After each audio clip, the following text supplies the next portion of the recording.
Isang mapagpalang araw sa inyong lahat, mga kapatid ko sa Panginoon. Ito po si Evangelist Eliseo Uy ng Churches of Christ, the Apostolic Doctrine. Bago po ang lahat, tayo muna ay manalangin. Dakila at mapagpala naming Diyos, salamat pong muli Lord sa napakagandang pagkakataon na ipinagkaloob mo sa amin Lord. At naway Lord, marinig muli nila ang tinig mo at ginamit mo po ang iyong malit na lingkod at ikaw po ang mahayag at makita. Kaya Lord, tanglawan mo po kami ng iyong banal na Espiritu Santo ang siyang magtuturo, siya ang magko-comfort sa amin at siya ang magpapaalala ng lahat ng mga salita ng buhay na kay Kristo Jesus na aming Panginoon. Maraming salamat po Panginoon na ikaw ay muli naming itaas at tunay na ikaw, Panginoon, ang mahayag. Kami ay ilagay mo lamang sa iyong likuran upang bawat katagang sasabihin namin, Lord, ay mula sa iyo. Maraming salamat, Lord. Muli, Panginoon, iunat mo yung pagpala at makapangyarihan mo mga kamay. Basbasan mo at pagpalain mo, Panginoon, ang paksang ilalahad ko, Panginoon, at ikaw ang siyang magbendisyon. Salamat, maraming salamat po sa pangalan mo, Panginoon naming Hesus Kristo na aming tagapagligtas. Amen. Opo. Tuloy po natin ang paksang dadalhin ko po sa inyo. Dito po sa Revelation chapter 2 verse 12. Ganito po ang ating mababasa. At sa anghel ng iglesia sa Pergamo ay isulat mo. Ang mga bagay na ito ay sinasabi ng may matalas na tabak na may 2 talim. Sa 13, nalalaman ko kung saan ka tumatahan sa makatwid bagay sa kinaroroonan ng luklukan ni Satanas. At iniingatan mong matibay ang aking pangalan. Amen. At hindi mo ikinaila ang aking pananampalataya na aking saksi, aking taong tapat na pinatay sa gitna ninyo na tinatahanan ni Satanas. 14. Datapot meron akong ilang bagay na laban sa iyo sapagkat mayroong ka diyan ilan na nangangahawak sa aral ni Balaam na siyang nagturo kay Balak na maglagay ng katitisuran sa harapan ng mga anak ni Israel upang magsikain ng mga bagay na inihahin sa mga Diyos-Diyosan at makiapid. 15. Gayon din naman na mayroon kang ilan na nangahawak sa aral ng mga Nicolaita. 16. Magsisi ka nga o kung hindi ay madaling paririyan ako sa iyo at babakahin ko sila ng tabak ng aking bibig. 17. Ang may pakinig ay makinig sa sinasabi ng Espiritu sa mga iglesia. Ang magtagumpay ay bibigyan ko ng manang natatago at siya'y bibigyan ko ng isang bagong batong puti at sa bato na may nakasulat na isang bagong pangalan na walang nakakaalam kundi yaong tumatanggap. Amen. Dito po, sabi natin dito, sa 2:12, chapter 2, verse 12 ng Apokalipsis, at sa anghel ng iglesia sa Pergamo ay isulat mo, ang mga bagay na ito ay sinasabi ng may matalas na tabak na may 2 talim. Amen. Ang matalas po na tabak, sabi rito sa English, Jesus' sharp, two-edged sword represent Jesus' ultimate authority and judgment. It may also represent Jesus' future separation of believers from unbelievers. Ito po, yung paghihiwalay, alam na po natin. Kaya itong sword na ito po yung salita po ng Panginoon at yung judgment niya po, alam na natin. Sapagkat sabi nga rito sa 6:17 po ng basahin ko po sa inyo sa Ephesians Sa Ephesians 6:17, ganito po ang ating mababasa. Sabi niya rito, magsikuha rin naman kayo ng turbante ng kaligtasan at ng tabak ng Espiritu na siyang salita ng Diyos. Amen. Yung salita pala, ito pala, yung tabak ng Espiritu, iyan pala yung salita ng Diyos. Sa Espiritu po yan. Amen. Ngayon, tuloy po natin. Dito po sa Hebreo, atin pong mababasa sa 4:12.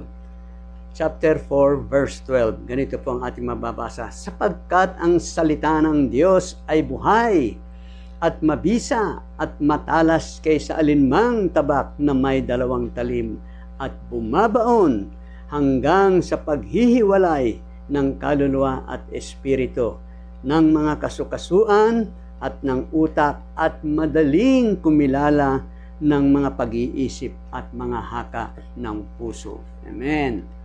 Dito po atin po mababasa rito. Sabi niya rito, yung sa Roman po, alam niyo ito, tabak ng Espiritu, ito po yung salita ng Panginoon. Yung salita niya, totoo, talagang mabisa at makapangyarihan.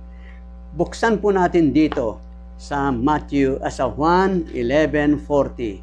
Sa John 11:40. Sabi rito, mababasa po natin. John 11:43. 11:43. Dito na po tayo. Dito muna tayo sa 40.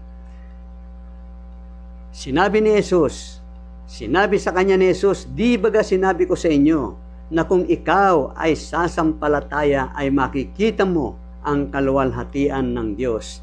Kaya't inalis nila ang bato at itiningin ni Jesus sa itaas ang kanyang mga mata at sinabi, nagpapasalamat ako sa iyo na ako'y iyong dininig. At nalalaman ko na ang ako'y lagi mong dinirinig, ngunit ito'y sinabi ko sa kanila, sinabi ko dahil sa karamihan na sa palibot upang sila'y magsisampalataya na ikaw ang nagsugo sa akin. 43. At nang masabi niya ang gayon ay sumigaw siya ng malakas na tinig, Lazaro, lumabas ka. Siya na patay ay lumabas na natatalian ang mga kamay at ang mga paa ng mga kayong panglibing at ang kanyang mukha ay nababalot ng isang panyo. Sinabi sa kanila ni Jesus, siya'y inyong kalagan at bayaan ninyo siyang siya'y yumaon. Alam niyo itong salita ng Diyos talagang buhay at mabisa. Yung salita niya, tumatagos po yan, nagbibigay buhay. Hindi lamang po yan. Yung salita ng Diyos, nagbibigay din po ng healing.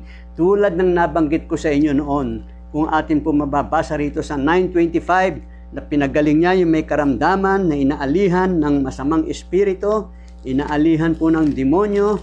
Dito po sa 9, mababasa po natin sa Marcos 9, iksihan na lang po natin, ipinakikita lamang po dito at ipinaalam sa atin ng Panginoon yung ginagawa niyang kapangyarihan. Dito po sa 9:23 muna tayo. Ito, at sinabi sa kanya ni Jesus, kung kaya mo, ang lahat ng mga bagay ay may pangyayari sa kanya na nananampalataya. Pagdakay sumigaw ang ama ng bata at sinabi, nananampalataya ko, tulungan mo ang kakulangan ko ng pananampalataya.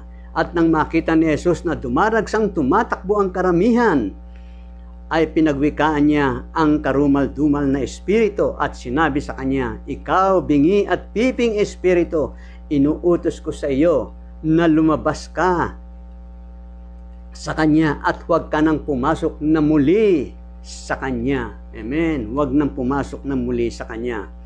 Amen. At nang makapagsisigaw at nang siya'y mapangatal na mainam ay lumabas siya at ang batay naging anyong patay na anupat na marami ang nagsabi siya'y patay. Datapot hinawakan siya ni Jesus sa kamay at siya'y ibinangon at siya'y itinindig. Nabuhay po dahil po sa salita ng Panginoon.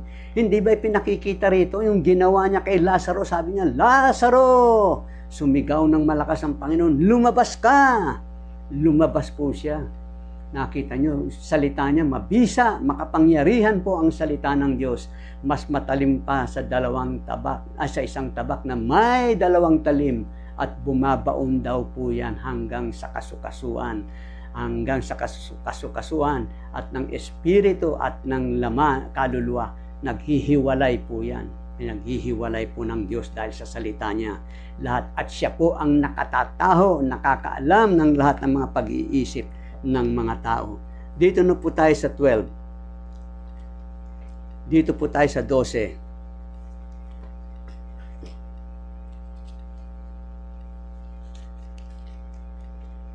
Dito, sabi niya rito, sa 13, nalalaman ko kung saan ka tumatahan sa makatwid bagay sa kinaroroonan ng luklukan ni Satanas, at iniingatan mong matibay ang aking pangalan at hindi mo ikinaila ang aking pananampalataya.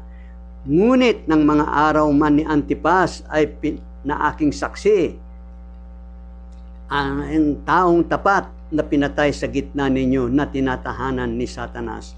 Alam nyo pala ito, may luklukan pala si Satanas. May trono siya, may throne of Satan. Meron po siyang trono, at meron din po siyang sinagoga. Kaya dito babasahin ko uli sa inyo sa chapter 2 verse 9. Sabi niya rito sa chapter 2 verse 9. Nalalaman ko ang iyong kapighatian at ang iyong kadukhaan. Datapot ikaw ay mayaman, at ang pamumusong ng mga nagsasabing sila'y mga Hudyo at hindi sila gayon, kundi isang sinagoga ni Satanas. Pag sinabing sinagoga ni Satanas, yan po yung mga kampon ni Satanas, yung mga alagad po niya. Yan po yung mga alagad niya. Dito pa sa 3:9, dito pa mababasa natin sa Revelation, chapter 3, verse 9. Narito, ibinibigay ko sa sinagoga ni Satanas ang mga nagsasabing sila'y mga Hudyo at sila'y hindi, kundi nangagbubulaan. Narito sila'y aking papariyanin at pasasambahin sa harap ng iyong mga paa, at nang maalamang ikaw ay aking iniibig. Amen. Alam nyo, yan pala yan, yung mga nagpapanggap na mga Kristiyano, marami po sa panahon natin ngayon, nagpapanggap po sila mga Kristiyano.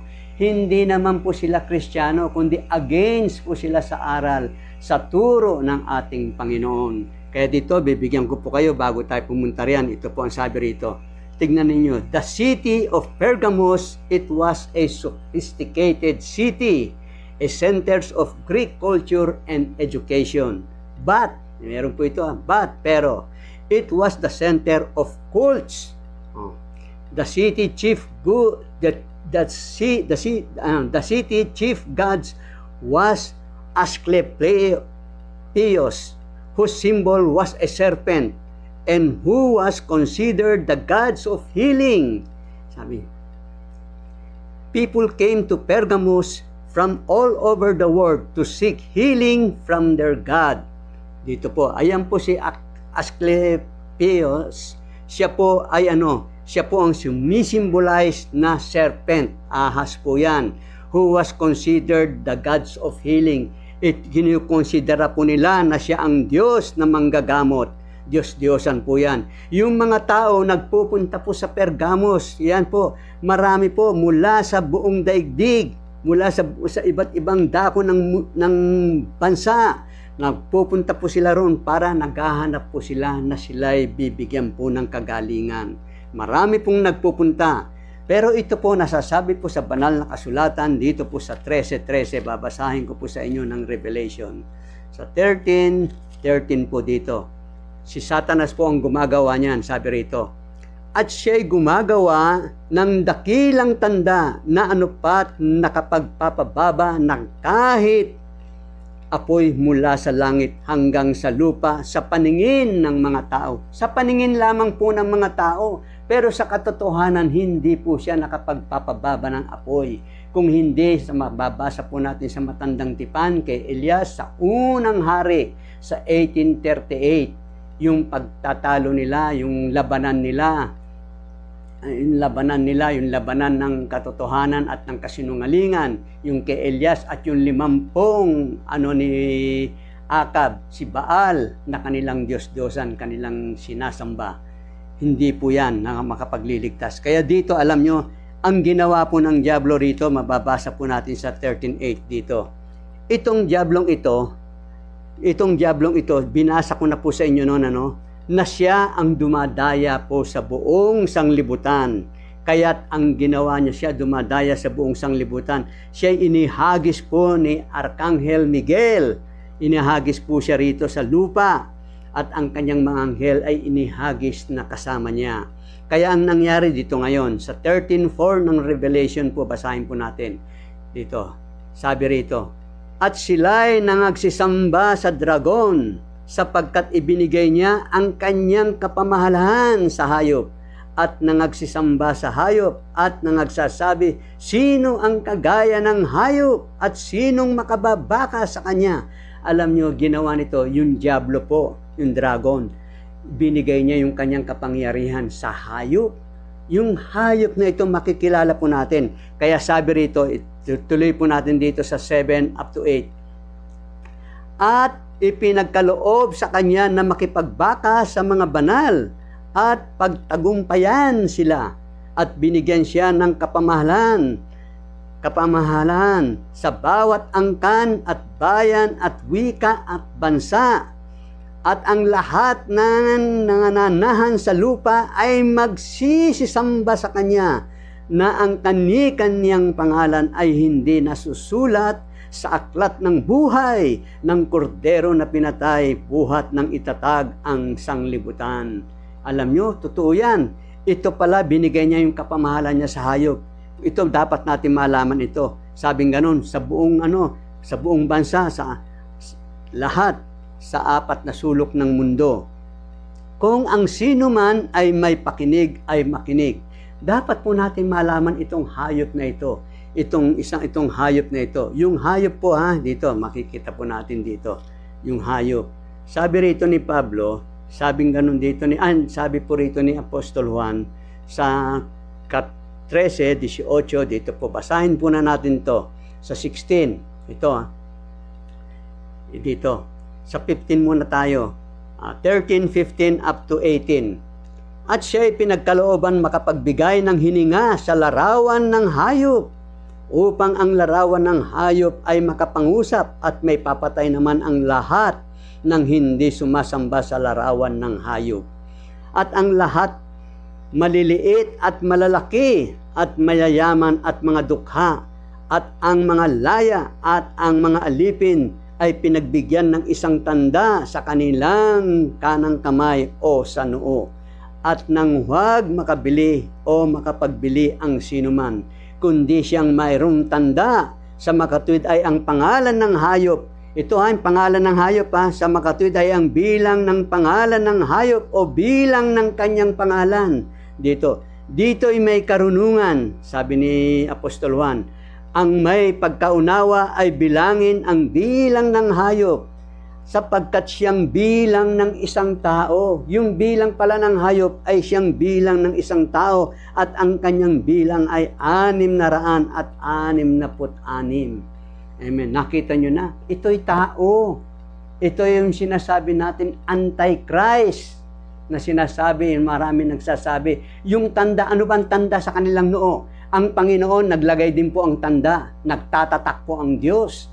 Ang naglalagay naman ng tanda ang diablo. Ito, alam natin, naglalagay sila ng tanda. Ano yung tanda nila? Hindi ba naglalagay sila ng krus sa noo? Pagka may dumarating na yung mga ganun mahal na araw, tignan nyo yung ginagawa nila. Masama po yan. Kaya bilang ng isang tao. Kaya kung mabibilang po natin ito, meron pong nakasulat sa kanya. Ang nakasulat po sa kanya, hindi ko masyadong na sa inyo para malaman ninyo. Pero may nakalagay po sa kanya na ibig sabihin po, Vicarious Filidae, mga anak ng Diyos, kahalili ng anak ng Diyos. Nakalagay po yan. Kaya yan, pagka humalik ka sa kanya, sa singsing niya, lahat daw ng hihilingin mo ay may bibigay, may pagkakaloob. Yan po ang ginagawa nilang mga kasinungalingan po. Kaya alam na po natin yan, tanda na yan. Kaya sabi dito naman, naniniwala ba tayo na ang dyablo ay nakapagpapagaling? Alam nyo, minsan ang Panginoon, pinahihintulutan niya. Sinusubok niya ang puso natin. Mababasa nyo po yan sa Deuteronomio sa 13. Mababasa nyo po yan, sinusubok ka ng Panginoon upang maalaman kung talagang ikaw ay tapat na isang Diyos lamang ang iyong sinasamba. Isang Diyos lamang ang iyong pinupuri at niluluwalhati. At kita nyo na, tuloy po natin. Kaya dito, sabi niya rito sa 4, ituloy po natin.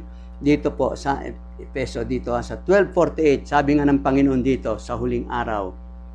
Sabi nga ng Panginoon dito sa 12:48 ng John, mababasa po natin.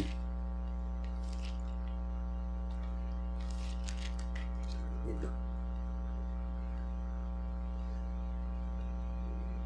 Ang nagtatakwil sa akin at hindi tumatanggap sa aking mga pananalita ay merong isang hahatol sa kanya.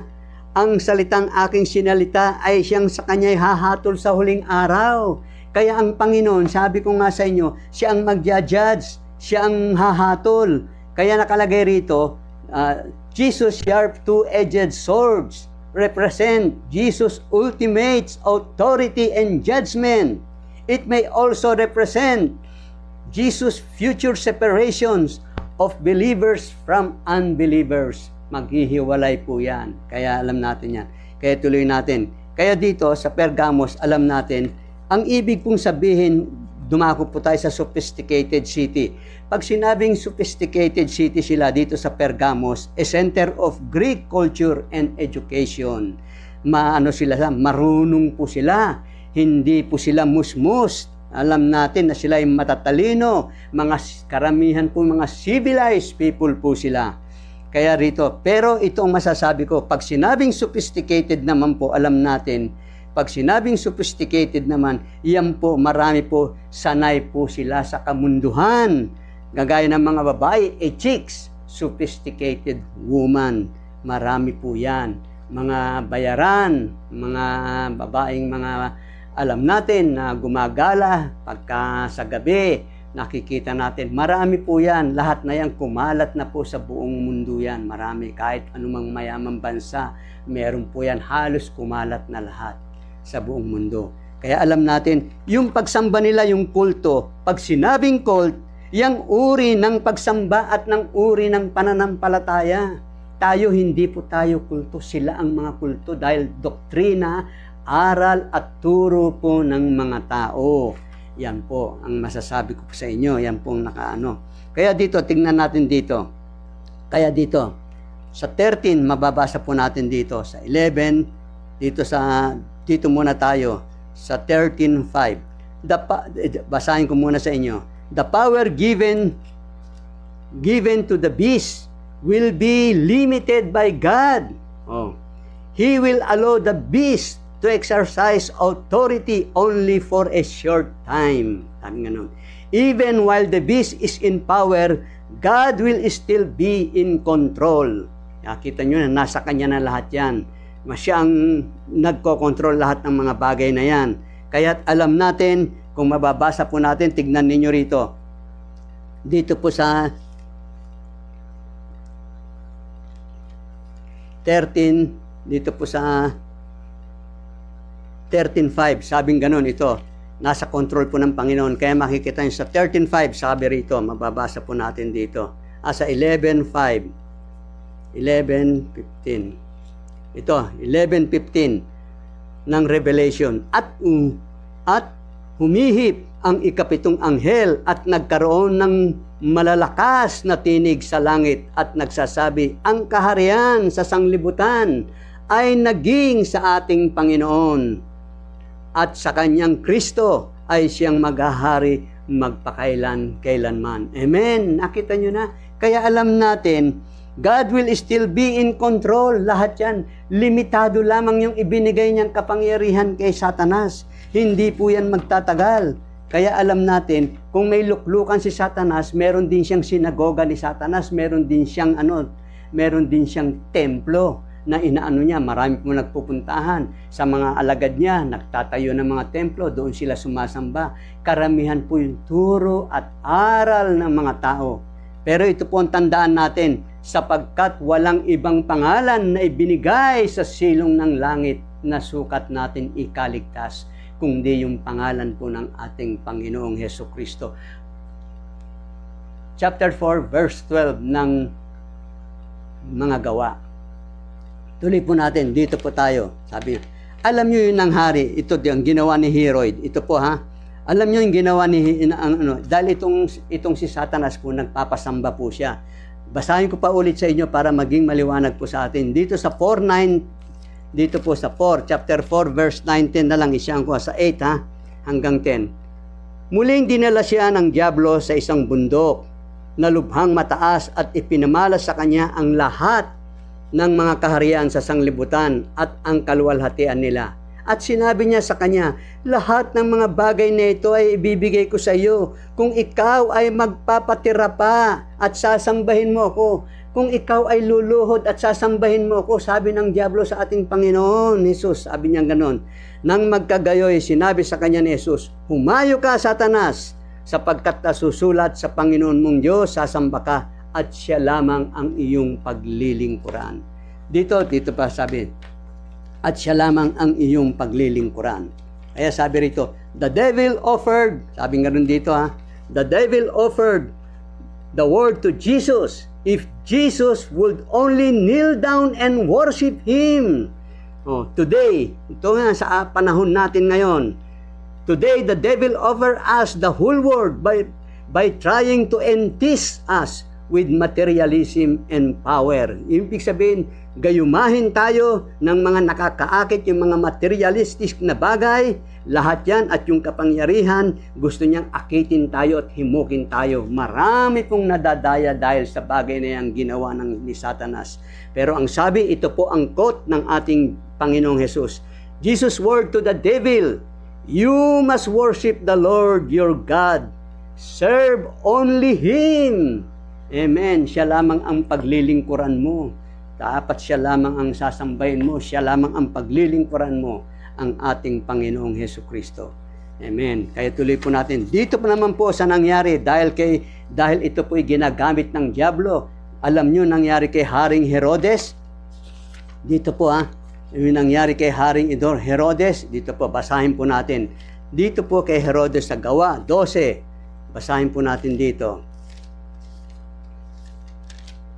Yan po ang mga tao ng demonyo sa 12:21 hanggang sa 25 ng mga gawa. At isang takdang araw ay nagsuot si Herodes ng damit hari at nauupo sa luklukan at sa kanila ay tumalumpati at ang bayan ay sumigaw, tinig ng Diyos at hindi ng tao. At pagdakay sinaktan siya ng isang anghel ng Panginoon sapagkat hindi niya ibinigay ang kaluwalhatian sa Diyos at siya'y kinain ng mga uod at nalagot ang hininga.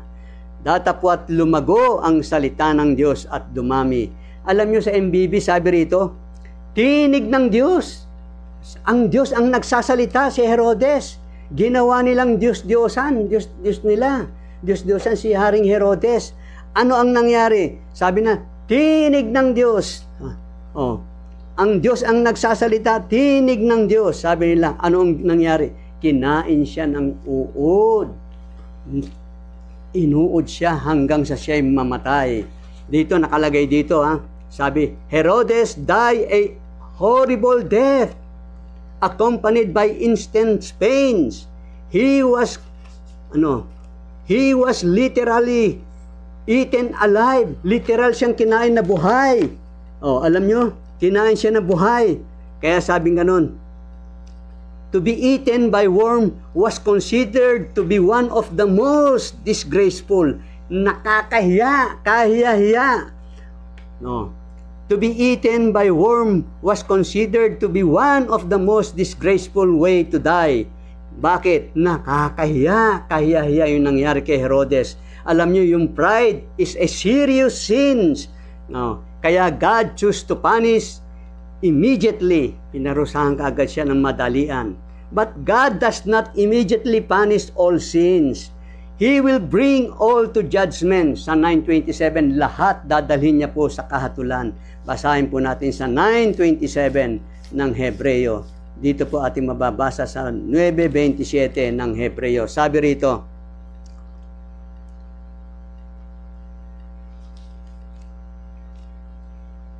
at kung paanong itinakda sa mga tao ang mamatay na minsan at pagkatapos nito ay ang paghuhukom. Amen. At pagkatapos niya na yung paghuhukom, alam na natin. Kaya alam natin, yun nangyari po, yan lahat tayo. Kaya yan sword na yan ang ating Panginoon, yung kanyang salita at yung kanyang judgment, yung kanyang paghatol. Lahat tayo tatayo sa hukuman. Kaya basahin pa natin dito sa 4 ng 2 Korinto 5:10. Ganito po ang ating mababasa sa 2 Corinthians 5:10. Sapagkat tayong lahat ay kinakailangang mahayag sa harapan ng hukuman ni Kristo upang tumanggap ang bawat isa ng mga bagay na ginawa sa pamamagitan ng katawan ayon sa ginawa niya, maging mabuti o masama. Amen. Kaya Panginoon, alam namin ikaw po ang hahatol, lahat po kami tatayo sa iyong banal na hukuman, sa iyong harapan. Kaya tuloy pa natin dito. Alam natin na lahat yan dito.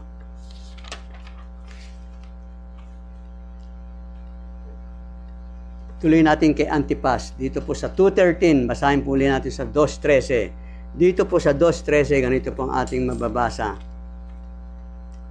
Nalalaman ko kung saan ka tumatahan sa makatwid bagay sa kinaroroonan ng luklukan ni Satanas at iniingatan mong matibay ang aking pangalan at hindi mo ikinaila ang aking pananampalataya kahit ng mga araw man ni Antipas na aking saksi. Aking taong tapat na pinatay sa gitna ninyo na tinatahanan ni Satanas. Ito pong si Antipas, hindi masyadong kilala. Hindi natin masyadong kilala ito. Pero ito ang sabi rito, nothing is known about Antipas except he did not compromise. He was a faithful and died for his faith. Namatay siya dahil sa kanyang pananampalataya. Sa ano? Sa tahanan po, sa mga, marami po ron sa mga doon po sa dakong lugar ni Satanas po. Yan po.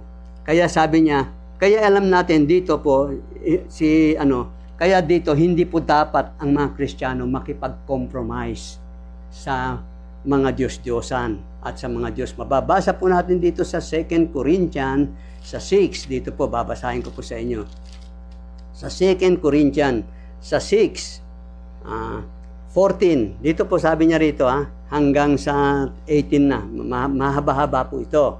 Sabi niya rito, huwag kayong makipamatok ng kabilaan sa mga di nagsisisampalataya, sapagkat anong pakikisama mayroon ang katwiran at kalikuan, o anong pakikisama mayroon ang kaliwanagan sa kadiliman, at anong pakikipagkasundo mayroon si Kristo kay Belial, o anong bahagi mayroon ang sumasampalataya sa di sumasampalataya.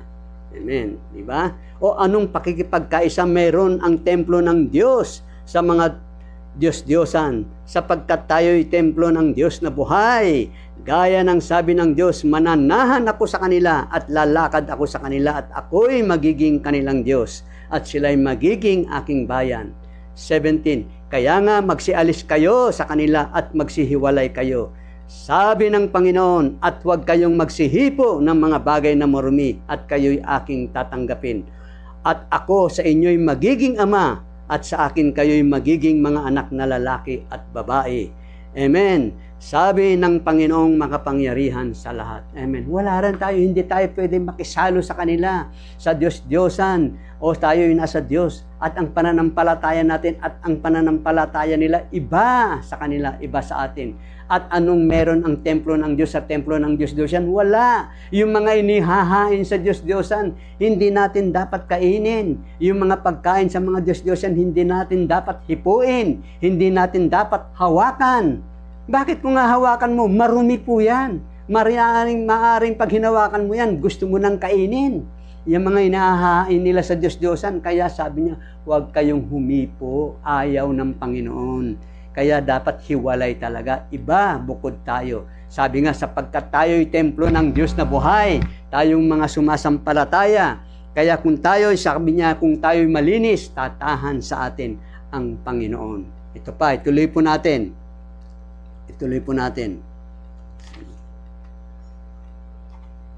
Sa 10:21 ng unang Korinto, dito. 10:21. Sabi niya rito sa 10:21. Hindi ninyo maiinuman ang saro ng Panginoon at ang saro ng mga demonyo. Kayo'y hindi maaaring makisalo sa dulang ng Panginoon at sa dulang ng mga demonyo. Hindi pala tayo maaaring makisali sa kanila. Iba sa atin. Kung sila sasali sa atin, kailangan manampalataya muna sila sa ating Panginoon. At sila, yan po ang dapat nilang gawin, kikilalanin nilang mabuti. Hindi tayo pwede makisalo sa kanila, sabi nga. Kaya dito, signan sa Kolosas, ito inulit na naman ni Apostol Pablo. Dito po ating mababasa sa Kolosas 2:20. Sabi niya rito sa chapter 2:20 hanggang 23. Kung kayo'y nangamatay nakalakip ni Kristo mula sa pasimulang aral ng sanglibutan, bakit nawaring kayo'y nangabubuhay pa sa sanglibutan? Kayo'y mga papasakop sa mga palatuntunan? Nagpapasakop ba tayo sa mga palatuntunan? Gaya ng huwag dumampot, ni huwag lumasap, ni huwag humipo. Ang lahat ng mga bagay na ito ay mga sisira sa paggamit ayon sa mga utos at aral ng mga tao. Yan pala'y utos at aral ng mga tao. Gaya ng ginagawa nilang iba, hostya, kinakain nila. Hindi tayo makikisalo dyan, hindi maaari. Kung ikaw ay isang Kristiyano, mabuhay tayo bilang isang Kristiyano. Sabi niya rito. Tapos dito ituloy natin. Ang lahat ng mga bagay na ito ay nangasisira sa paggamit ayon sa mga utos at mga aral ng mga tao. Ang mga bagay na iya'y katotohanan, mayroong anyo ng karunungan sa pagsambang kusa at sa pagpapakababa at sa pagpapakahirap sa katawan, ngunit walang anumang kabuluhan laban sa ikalalayaw ng laman. Wala yan sa ikabubuti ng laman natin, wala yan. Hindi dapat yan. Huwag nating gawin yan. Kaya sabi rito, kilala natin si Antipas. Alam nyo, ganyan po ang ginawa ni Antipas. Hindi po siya nakipag-compromise. Inalis po niya hanggang sa siya'y mamatay doon sa dakong yun sa lugar na kinalalagyan po ng luklukan po ni Satanas sa lugar na yun, sa dakong yun. Yung sa dako ng Pergamos. Tuloy natin. Kaya sabi nga ng Panginoon dito, Christ rebuked the church for tolerating those who, like Balaam, led people away from God. Ito, sabing ganun. Ito po yung si Balaam, alam natin po ito, dito sa answer sa 2:14, basahin po, kaya binanggit ko po yan, basahin po natin dito sa 2:14. Dito sabi niya rito sa 2:14, datapot meron akong ilang bagay na laban sa iyo sapagkat meron ka diyang ilan na nanghahawak sa aral ni Balaam na siyang nagturo kay Balak na maglagay ng katitisuran sa harapan ng mga anak ni Israel upang magsikain ng mga bagay na inihahain sa mga Diyos-Diyosan at makiapid.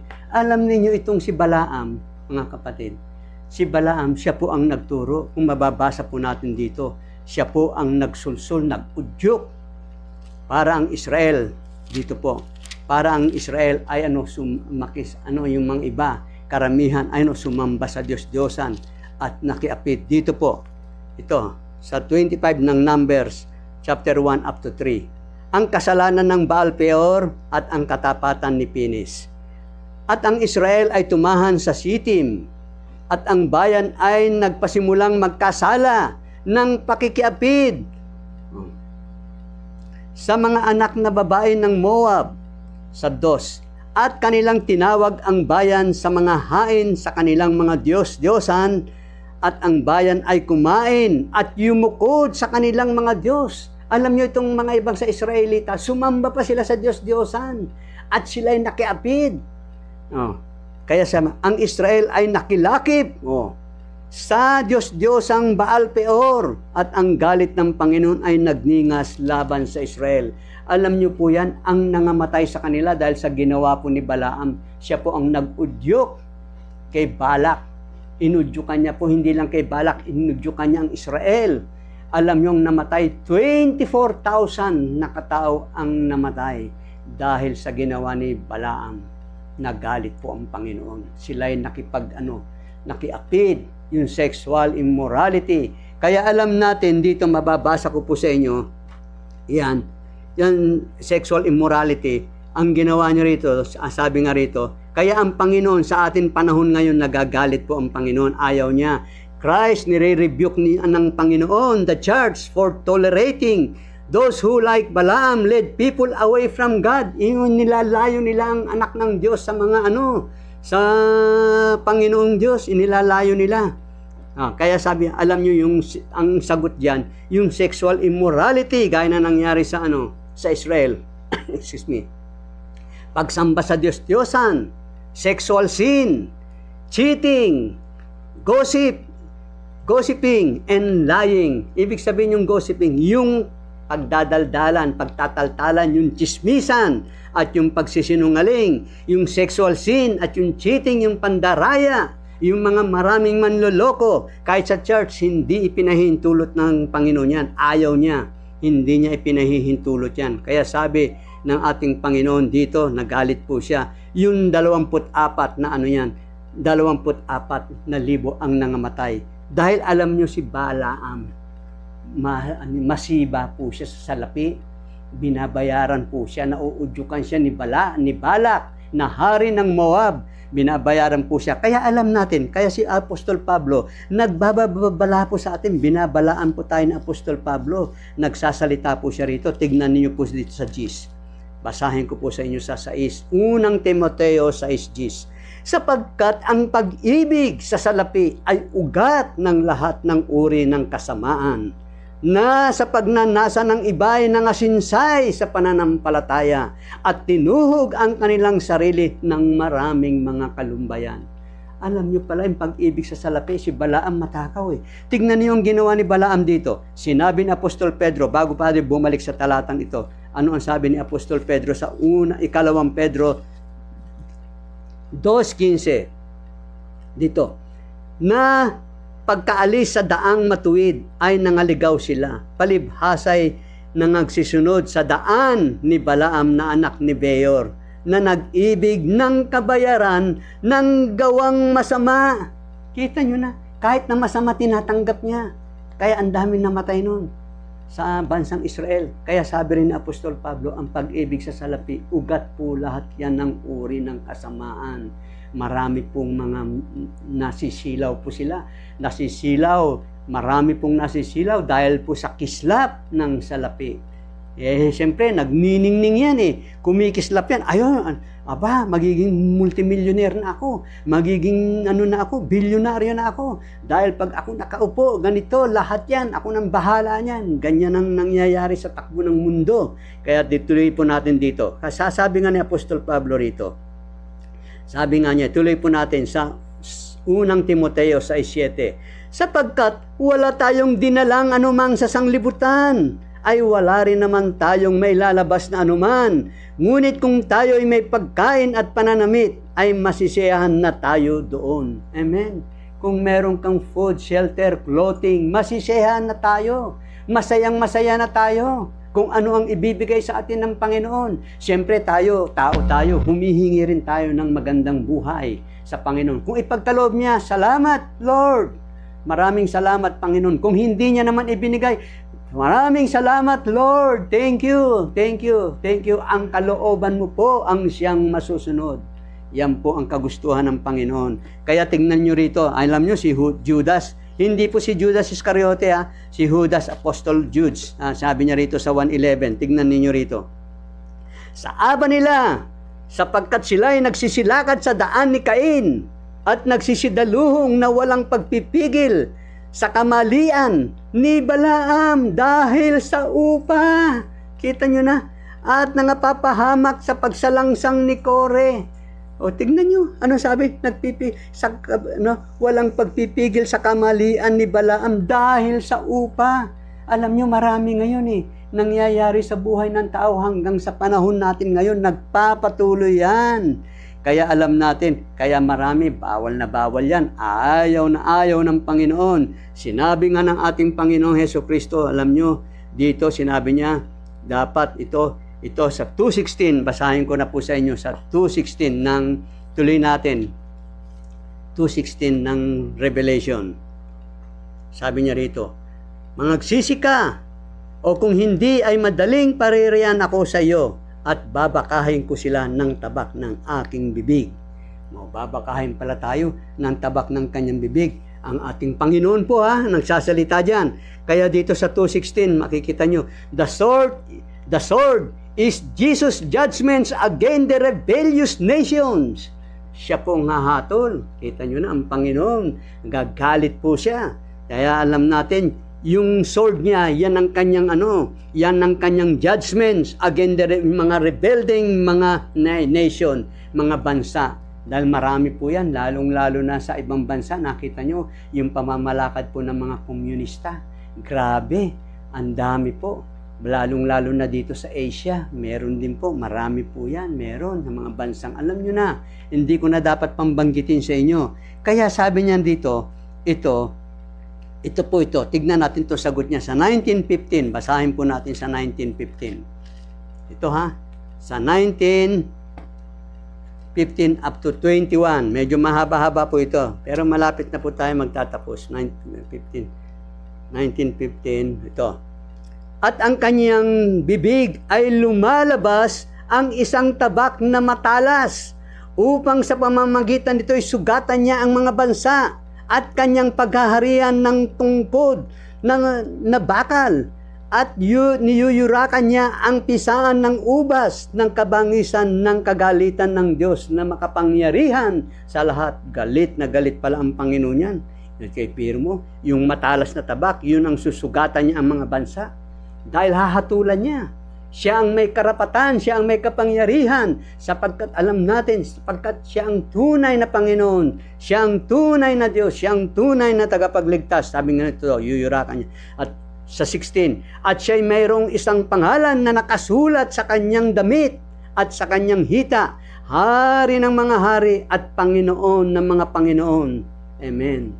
Iksiyan ko na lang, hanggang dito na lang to. Alam nyo, tuloy natin sa 20. Alam nyo ang ginawa ng Panginoon? At sinunggaban ang hayop at ang kasama niya, ang bulaang propeta na gumawa ng mga tanda sa harapan nito, at siya'y ipinandaya, at siyang ipinandaya sa mga nagsitanggap ng tanda ng hayop at sa mga sumasamba sa larawan nito. Ang dalawang ito ay inihagis na buhay sa dagat-dagatang apoy na nagliliyab sa asupre. Kita nyo na, ang Panginoon din pala ang gagawa, si Lord Jesus Christ. Amen. Dito na tayo ngayon sa 2. Tapos na po tayo sa 2. Dito, sa 2:17. Ang may pakinig ay makinig sa sinasabi ng Espiritu sa mga iglesia. Ang magtagumpay ay bibigyan ko ng manang natatago, at siya'y bibigyan ko ng isang batong puti, at sa bato ay may nakasulat na isang bagong pangalan na walang nakaalam kundi yaong tumatanggap. Amen. Ano ba itong bagong pangalan na nakasulat sa batong puti? Amen. Walang iba. Ang sabi nga, tignan ninyo, ang bagong tipan ng ating Panginoon at tagapagligtas na si Hesukristo. Yan po yung bagong tipan. Yan po ang bagong pangalan niya sa mga Kristiyano. Kaya Kristiyano po yan. Kaya alam nyo, tumawag si Esteban nung siya pinagbabato at pinatay. Anong nangyari? Tumawag siya, nakita niya ang Panginoong Hesus na nakatayo, nakatindig sa kanan ng Diyos. Panginoong Hesus, sabi niya, tanggapin mo ang aking espiritu. At yung isa rin, yung nakapako sa cross, Panginoong Hesus, tanggapin mo ang aking isasama mo ako sa paraiso. Ngayon din ay kakasamahin kita sa paraiso. Ang Panginoon po, nakita niyo yung karapatan niya at yung kapangyarihan niya, yung kabanalan pa niya. Tignan niyo. At dito sa huli, ano ang sabi rito? Mula sa bagong tipan ng una hanggang sa pagtatapos, ano ang sabi ng Panginoon dito? Sa 22:16, sabi niya, akong si Jesus ay nagsugo ng aking anghel upang sa inyo'y magpatotoo ng mga bagay na ito sa mga iglesia. Ako ang ugat at ang supling ni David, ang maningning na tala sa umaga. Kita nyo na, ano ang sabi ng mga banal? Ang biyaya ng Panginoong Jesus ay mapasa mga banal nawa. Siya nawa. Yung batong puti, bagong pangalan niya, gusto nyong malaman dito po sa 19. Babasahin ko po sa inyo. Dito po sa 19, dito, yung batong puti, yan sabi niya rito. At siya'y may isang pangalang nakasulat na sino man ay di nakaalam kundi siya rin. O, kita nyo na? Ikaw, kung alam mo, kung tatanggapin mo, hindi mo tatanggapin. At siya'y nararamtan ng damit na winisikan ng dugo. At ang kanyang pangalan ay tinatawag na ang verbo ng Diyos. Amen. Kita nyo na? O, tagnan nyo rito. At ang mga hukbong nasa langit, yung mga angels, ay sumusunod sa Kanya na mga nakasakay sa mga kabayong puti at na nangararamtan ng mahalagang linong maputi at dalisay yung kanilang damit. Walang iba. Walang ibang pangalan. Jesus Christ ang pangalan niya. Yun ang magliligtas sa atin. Yun ang nakatatak sa noo natin. Ang Diyos po ay nagtatatak. Ang demonyo man ay naglalagay ng tanda sa noo. Ano yung krus? Iyan, kanang kamay. Eksaktong-eksakto. Walang labis, walang kulang. Perfect. Walang mali. Talagang tunay. Kaya alam nyo, yung pangalan nakalagay dito sa pangalan sa noo nila, Panginoong Hesukristo ang nakalagay sa atin yan. Yan po ang katotohanan yan. Walang ibang pangalan. Ang sabi rito, ulitin ko po, malinaw, ulitin ko, isang basa na lamang po, kahuli-hulian po. Sabi niya rito, ang may pakinig ay makinig sa sinasabi ng Espiritu sa mga iglesia. Ang magtagumpay ay bibigyan ko ng manang natatago at siya'y bibigyan ko ng isang batong puti. At sa bato ay may nakasulat na isang bagong pangalan na walang nakaalam kundi yaong tumatanggap. Wala rin nakakaalam kundi yaong tumatanggap. Tayong mga Kristiyano, batong puti ang Panginoong Hesukristo. Ang salita niya ay malinis, dalisay. Purong ginto, higit pa sa ginto, higit pa sa pilak at sa ginto ang salita ng Panginoon. Maraming salamat po. Diyan po ang pagtatapos natin. Kaya ang may pakinig ay makinig sa sinasabi ng Espiritu sa mga iglesia. Amen. Tayo po ay manalangin.